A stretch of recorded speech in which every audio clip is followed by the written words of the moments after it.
Alhamdulillahi Rabbil Alamin, wa salatu wa salamu ala nabiyina Muhammad wa ala alihi wa ashabihi ajma'in. Аллах Таалам жардам менен, насиби менен бүгүн Имам Навави топтогон 40 хадис китебиндебиз 6-чы хадисте.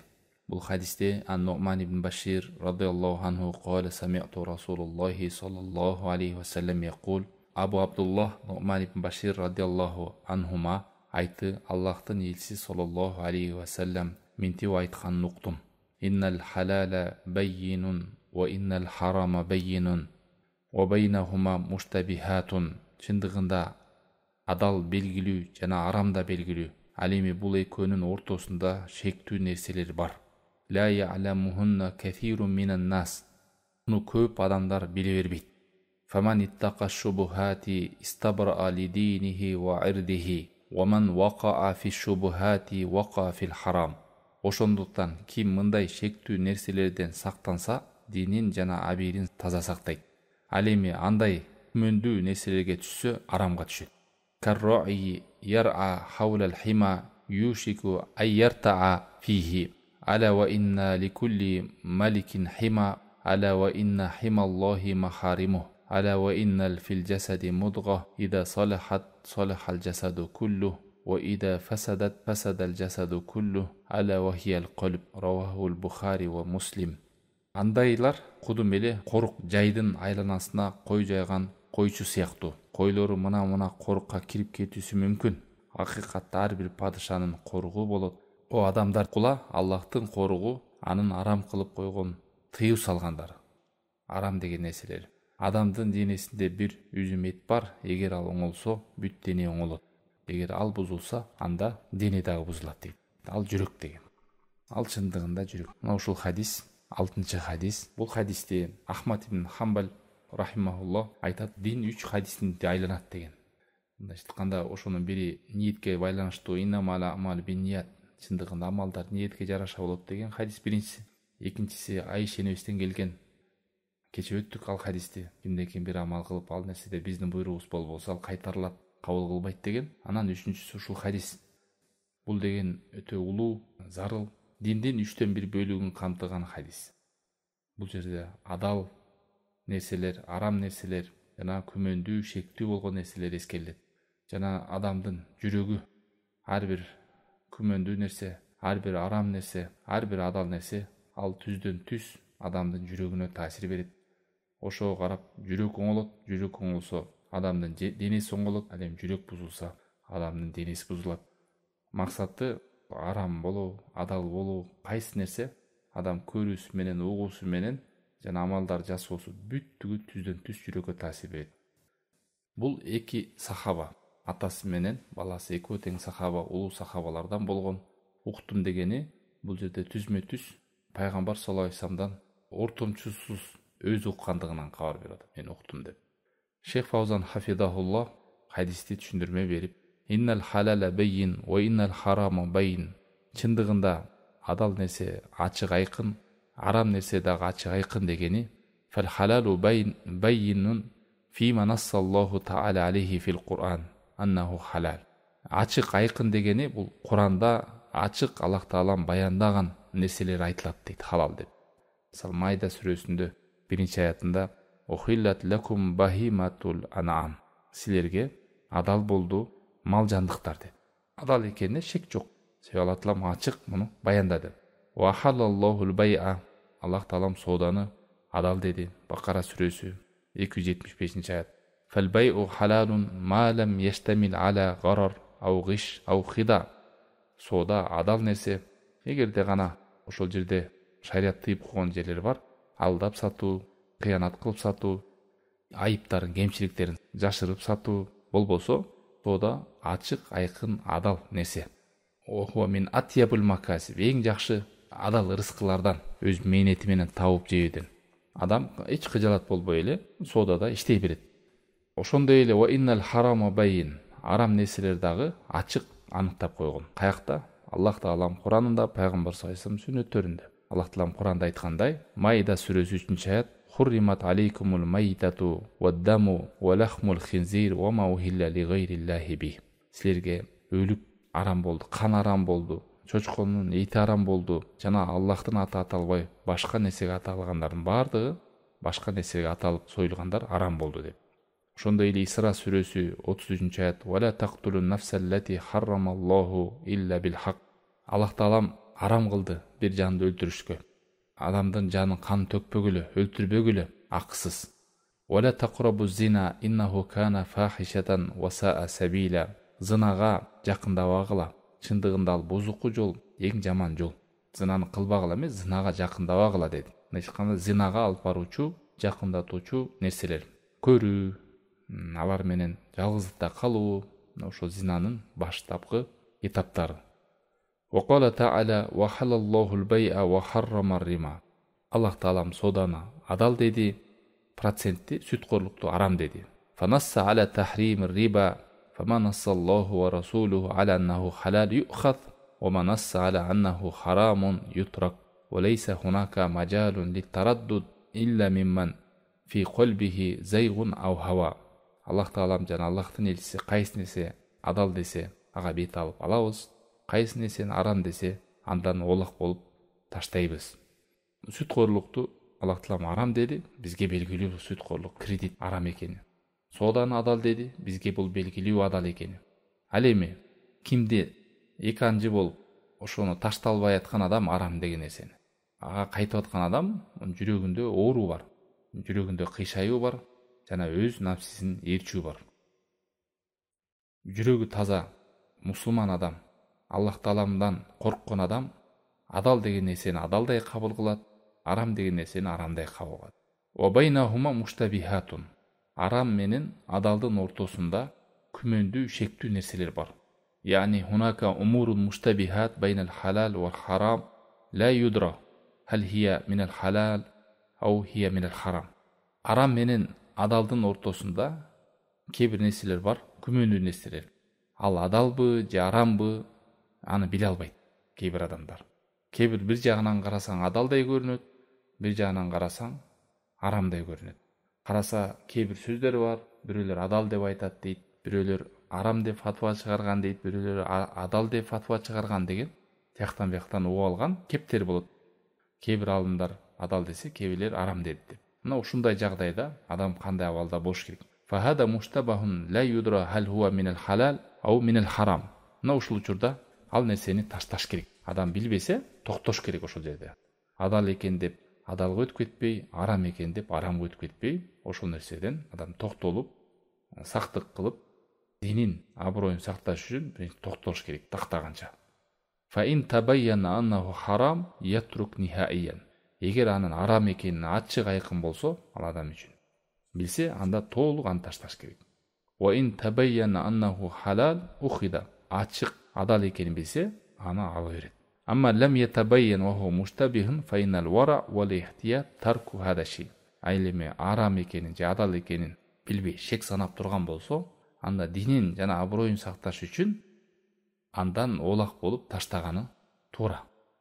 Адам карапайым элдер таштайт, ал эми тойлуу билимдер, айрым алымдар ушул изилденип толук бүтө элек болсо, анда фатва бербей турат, токтолот.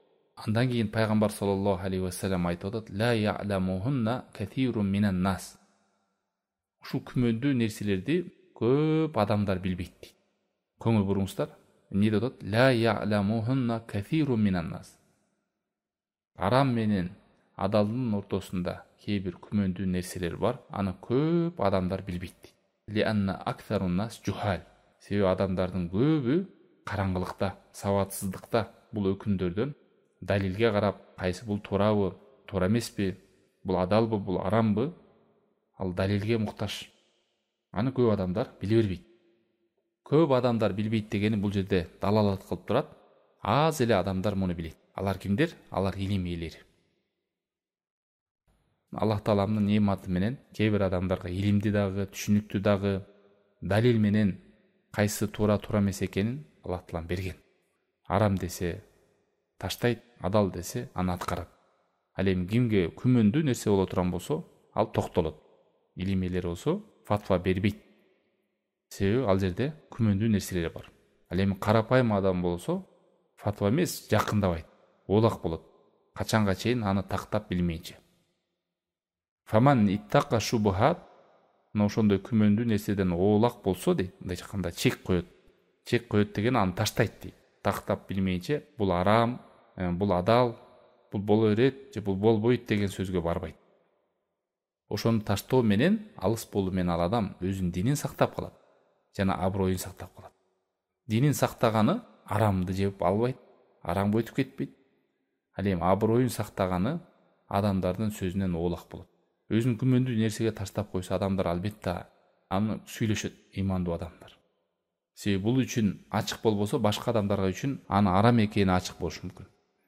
Фаман таракал муштабихат хасала аля хатайнил хаслатайн. Кимде ким ушундай күмөндүү, шектүү нерселерди таштаган болсо, эки нерсеге жетет. Биринчиси динин сактайт, экинчиси ал адам өзүнүн аброюн сактайт. Мына ушул эки нерсе бул улуу нерсе, зарыл нерсе, адам эч убакта бул нерселерде шашпасын дейт шейх айтып атат. Качанга чейин ачык айкын күндөй анык билмейинче. Арам деп арамга өтүүдө же адал деп адалга өтүүдө тактап аныктамайынча шашпасын күмөндүү нерседе. Ва ида ру'ан-нас ихталифуна фиха, эгер адамдар арасында бири адал деп, бири арам деп, анда токтосун, алыстасын дейт. Ли аннал хилаф фиха далил аля аннаха муштабихатун. Эгерде талаш тартыш болуп атса, бул өзү далил, ошол күмөндүү нерсе экендигинде. Антпесе эмне болот мунун натыйжасы? Адам сактанбай, буга жеңил карап, кош көңүл болуп, кээ бир адамдар айткандай хилаф болсо боло берет дегендей түшүнүктөр да бар. Эгер ошондой болсо, оман вака фил шубхат вака фил харам. Ким шубхат нерселерге түшүп кете турган болсо, ушундай күмөндүү, шектүү нерселерге, анда ал арамга түшөт дейт. Себеби ал жеңил карады. Күмөндүү, шектүү нерселерге жеңил карагандыгынан. Хилаф болуп атса, анда бул жеңил нерсе деп. Фахада яжуррука иля антака фил харам. Эгерде сен күмөндүү нерселерге, шектүү нерселерге жеңил карай турган болсоң, бул кадам кийинки арам нерселерге да жеңил кароого түртөт. Бул өтө кооптуу нерсе. Фаида тасахала л-инсан фима хтулифа фихи. Эгерде адам хилафи болгон маселеге жеңил карай турган болсо, кош көңүл кылып, анда ачык арам болгон нерсеге дагы жеңил карап калат дейт. Ошол нерсеге түртөт. Ва айдан хуа лам ястабри ли динихи вала ли айрдихи. Мындай абалда адам динин да сактап калбайт, аброюн да сактап кала албайт. Мына бүгүнкү күндө ушундай бале эдебиз дейт. Бул нерсе бар адамдарда. Бирөөлөр айтышат, бул хилаф болсо, ушундай сөздөр болсо, бири адал, бири арам деп атса, анда проблема жок. Кыжалат болбой эле бир сөзүн карманып алып жүрө берем мен деген сөз. Жок, мындай болбойт. Адам такташ керек, аныкташ керек. Эгер антпесең, сен анда ачык эле арамга түшүп каласың. Динingди да сактап калбайсың, аброюңду да сактап калбайсың. Кайсы нерседе хилаф болсо эле, ага түшө бер, аны кыла бер дегенге билдирбейт. Мына бүгүнкү күндө туугандар, ушу криптовалюта, жаңы бир сооданын түрлөрү чыгып атат. Сетевой маркетинг деп, кооператив деп, жаңы терминдер менен чыгып атат. Айрымдар ачыктабай, тактабай эле адал деп кирип кетип атат. Мына ушундай учурда адам биринчи тактап, аныктап, илим ээлеринен сурап, изилдеп, шашпаш керек.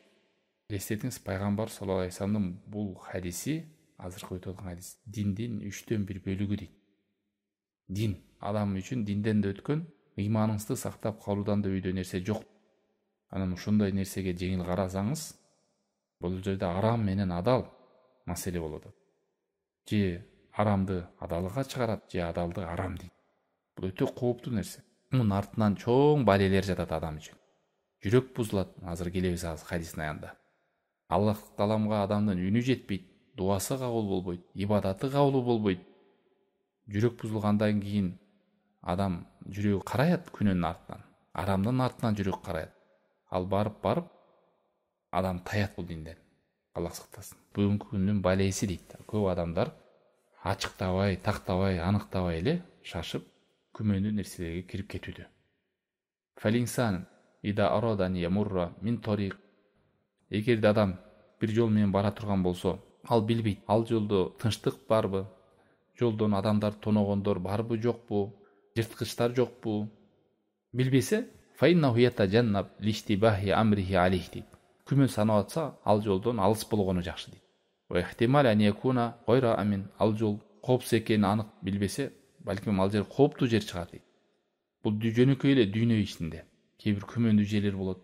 Адам кой биякта ачык нерсе турса, неге мен күмөндүү жол менен жүрүшүм керек? Бирөө угуп калды, бул жер тоногон жерлери бар экен, кооптуу жерлери бар экен. Уурулар көп экен ошол жолдо калып калсаң деген сөздөрдү укту. Бирөөлөр айтты, жок, андай деле байкаган жокмун деп. Не кылат? Ошол жол менен өтөбү? Жок, бул жакта ачык айкын камералар коюлган, коопсуздугу сакталган жол менен барат адам. Жашоодо эле өзүнүн сакташ үчүн. Мына ошондой эле динде дагы, маалыматтарда дагы, жашоодо ачык арам болгон менен ачык адалдын ортосунда кээ бир күмөндүү нерселер бар. Мына ошол жер нерседе жеңил карап, болсо 5, болбосо 15 деп кээ бирлер түшүп кетип, бул биринчи кадам. Ошондон кийин ары арамга түшүп кетишкен. Эгер жашоодо ушундай кылып адам ачык айкынга тандалса, ал эми динде кандай болуш керек деп атат. Мына адам динде сактык кылып, өзүнүн динин пакиза так сакташ үчүн ушундай маселелерде оолак болуп өзүн сактасын дейт. Мына ушул жол менен адашуудан, жүрөгү бузулуп кетүүдөн сак болот. Пайгамбар саллаллаху алейхи вассалам да муну дагы көзгө көрүнө турган нерселер менен мисалдап берди дейт. Бул кандай мисал десе, койчуман, кой жайган адам өзүнүн коюн жайып атат. Бир жайытта. Ал жайыттын бир жеринде курчалган жер бар. Тосуп койгон, мындайча айтканда, падыша мамлекеттен тосулуп калган жер турат. Бул жерге эч ким малын жайбасын деп. Көкмөк жер, корулган жер. Анан туура ошонун жанына келип, малын жайып атат да. Алаксыйт, ары бери өтүп кетет. Сөзсүз ал малы кирип кетет ал жака деп атат. Ушундай мисал деп атат. Арам менен адалдын ортосунда Аллах таалам тыйып койгон нерсеге жакындап, күмөндүү нерселерге баруунун кадамы ушундай дейт. Ал эми акылдуу адам сак болот, койлорун алысыраак жаят. Коюн жайып аткан адам ошол жерден койлорун башкара албай, тыйып койгон жерге, көк жерге өтүп кеткендей эле, адам дагы өзүнүн нафсисин арамга баруучу күмөндүү нерседен сактанбаса, арамга түшүп кетет. Бул ачык мисал, Пайгамбар саллаллаху алейхи вассаламдан ачык мисал, арамга түшүүчү күмөндүү нерседен адам сак болбосо, ал күмөнгө эмес, арамга түшүп калат дейт. Пайгамбар саллаллаху алейхи вассалам хадистин аягында ачык баяндады, себебин түшүндүрүп. Адам күмөндүү нерселерден сактанбаса эмнеге алып барарын жеңил карап, аля ва инна фил жасади мудга, адамдын денесинде бир кесим эт бар, ал оңолсо дене оңолот, ал бузулса дене бузулат. Эгер адамдын жүрөгү таза болсо, анда ал күмөндүү нерселерден оолак болот. Эгер жүрөгү таза болбосо, ал анда күмөндүү нерселерге жеңил карап калат. Тумма лан юбали бил харам. Андан кийинки кадам харам менен адалдарды айырмалай алат. Кеп ушул жүрөктө болот атына. Ошонун артынан адам жүрөгү бузулат, жүрөк бузулгандан кийин Аллахтын мыйзамы, Аллахтын буйругу, анын тыюусу дегенге адам маани бербей калат. Өзүңүздөр да билесиздер, кээ бир адамдар ырыскы табууда айырмалабайт. Адалбы, арамбы, эң негизгиси таап жесем болду дегендей. Жүрөк деген бул кесим эт адамдын көкүрөгүндө бар, турат. Ошол нерсе менен адам эмне зыян, эмне пайда, эмне адал, эмне арам, кайсы таза, кайсы кир экенин жүрөк менен айырмалайт. Хас сүрөсүндө 46-аятында Аллах таалам айтат: "Фа иннаха ла та'мал абсар, валакин та'мал кулубиллати фис-судур." Чындыгында көздөр сокур болбойт, бирок жүрөктөгү, көкүрөктөгү жүрөктөр сокур болот. Аллаху акбар. Көздөр сокур болбойт чындыгында, көкүрөктөгү жүрөктөр сокур болот. Эгерде жүрөк сокур боло турган болсо, ал ширкке түшөт, ал капырчылыкка түшөт, ал бузукулукка түшөт. Вайда кана фил калб басиратун. Эгер жүрөк таза боло турган болсо, жүрөктү сактап кала турган болсо, ал нур көрүп турат, айырмалап. Кайсы бузуку, кайсы таза. Ушундай күмөндүү нерселерден оолак болот. Мына ушул кичинекей эт оңолсо дене оңолуп атат, ушул кичинекей эт бузулса дене бузулуп атат. Жүрөк бузулса адам айырмалабай калат. Адалбы, арамбы, коркуусу азаят, кош көңүлдүк, жеңил кароо пайда болот адамда. Болду, себеби жүрөк бузулду. Ошон үчүн туугандар, дайыма биз Аллах тааламдан дуа кылайлы. Я мукаллибал кулуб, тhabбит кулубана аля диник деп. Я мукаллибал кулуб вал абсар, тhabбит калби аля диник. Себеби бул жүрөктөр Аллах тааламдын колдорунда, манжаларында турат. Каалагандай өзгөртөт Аллах таалам.